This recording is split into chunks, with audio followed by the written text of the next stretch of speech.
جیسے بھنگی پاخانے سے، پیشاب سے، گٹر سے، نالی سے مانوس ہو جاتا ہے نا. آپ دیکھیں گے جب وہ گٹر سے کسی کے ذریعے گندگی نکال رہا ہوتا ہے، اتنی بدبو اٹھ رہی ہوتی ہے کہ پاس گزرنے والا ناک پہ کپڑا رکھے بغیر وہاں سے گزر نہیں پاتا، اور اسے دیکھیں وہ بڑے مزے سے ناک پہ کوئی کپڑا نہیں ہوتا اور وہ گندگی اٹھا رہا ہوتا ہے. کیوں؟ کہ یہ گندگی سے مانوس ہو گیا ہے. میرے دوستو، آج امت مسلمہ میوزک سے مانوس ہو گئی ہے، نگاہوں کی حرام کاریوں سے، بدماشیوں سے مانوس ہو گئی ہے. اتنا ہماری زندگیوں میں حرام مکس ہو گیا ہے.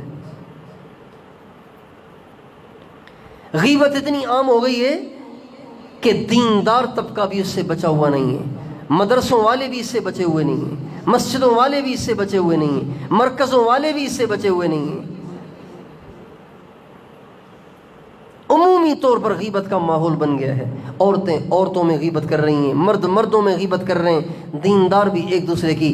حالانکہ اللہ پاک کی طرف سے کتنی شدت کے ساتھ یہ حکم ہے، کسی کی برائی آپ کو معلوم ہے اسے زبان پہ مت لاؤ، اسے چھپاؤ. من ستر مسلمن سترہ اللہ یوم القیامہ، جو اوروں پہ پردے ڈالے گا اللہ اس پہ پردے ڈالے گا. جو اوروں کی برائیوں کو زبان پہ لائے گا اللہ اس کو گھر بیٹھے ذلیل کر دے گا. یہ ہمارے نبی کا ارشاد ہے یار.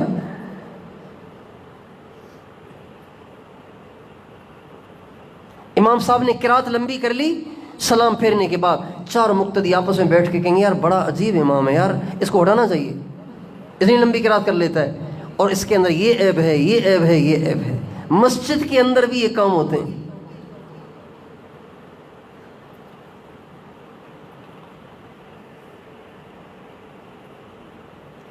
غیبت اتنی عام ہو گئی ہے، اتنی عام ہو گئی ہے، اتنی عام ہو گئی ہے کہ صورت نظر نہیں آتی ہے کیسے ختم ہوگی.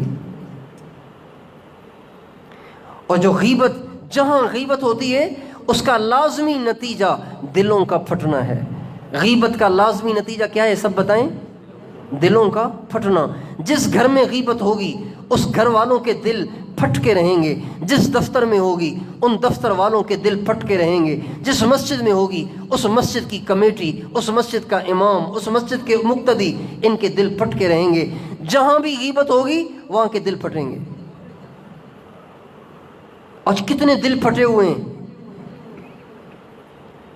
آج اسلام آباد میں ایک جگہ بات چیت تھی، تو وہاں سے فارغ ہونے کے بعد پھر وہ جب لوگوں ساتھیوں سے ملاقات ہوئی تو 2 بھائی ملے. پھر وہ الگ سے بھی بیٹھے، کہنے لگے ہم 2 بھائی ہیں اور ہم دونوں کٹھے سے روزے میں جاتے ہیں، ہم دونوں کٹھے وقت لگاتے ہیں، ہم دونوں اپنے دل میں کوئی بات ہوتی ہے ایک دوسرے سے شیئر کرتے ہیں. میں نے کہا یار آپ تو بڑے خوش نصیب بھائی ہیں، عرصہ ہی ہو گیا ہے 2 بھائیوں کو آپس میں اتنا اٹیچ دیکھتے ہوئے.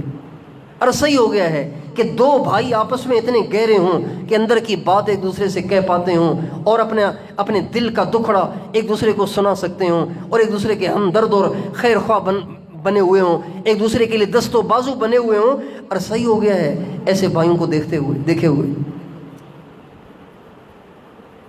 یہ سب غیبتوں کا نتیجہ ہے. گھروں میں غیبتیں ہوتی ہیں. 2 بھائی ہیں، ان دونوں کی بیویاں ایک اپنے خاوندوں کو بھائیوں کے خلاف بھڑکاتی ہیں، ان کے بچوں کے خلاف بھڑکاتی ہیں، ان کی بیویوں کے خلاف بھڑکاتی ہیں، اور پھر وہ بھڑک جاتے ہیں اور دل ٹوٹ جاتے ہیں. اس لیے میرے دوستو غیبت سے ہمیں توبہ تائب ہونا پڑے گا.